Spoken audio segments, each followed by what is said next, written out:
आता पाऊस जास्त असल्यामुळे आपण बघतोय की आपल्या जिल्ह्यामध्ये बरेचसे जे रोड आहे त्याच्यामध्ये खड्डे पडलेले आहे. त्याची परिस्थिती खूप खराब झालेली आहे.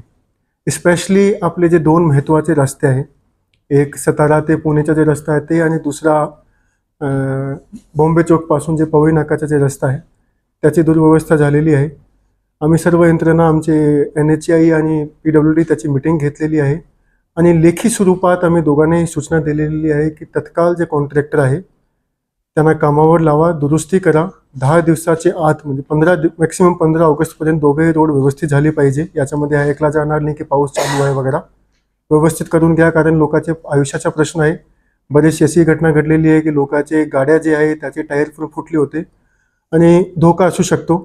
15 ऑगस्टपर्यंत सर्व रोड जे आहे ते व्यवस्थित झाली पाहिजे. तसेच लेखी स्वरूपात सूचना दिलेली आणि तशी कारवाई न झाली तर योग्यची दंडात्मक कारवाई कन्सर्न जे कॉन्ट्रॅक्टर आहे त्याच्यावर करावा अशी आम्ही लेखी स्वरूपात सूचना दिलेली आहे. तर मला विश्वास आहे की दोघेही जे यंत्रणा आहे NHAI आणि PWD ते 15 ऑगस्टपर्यंत आपले जे रोड आहे त्यांना व्यवस्थित करून देतील आणि नाही केला तर त्याच्यावर योग्यची कारवाई दंडात्मक आणि वाटला तर गुन्हा दाखल पण केला जाईल.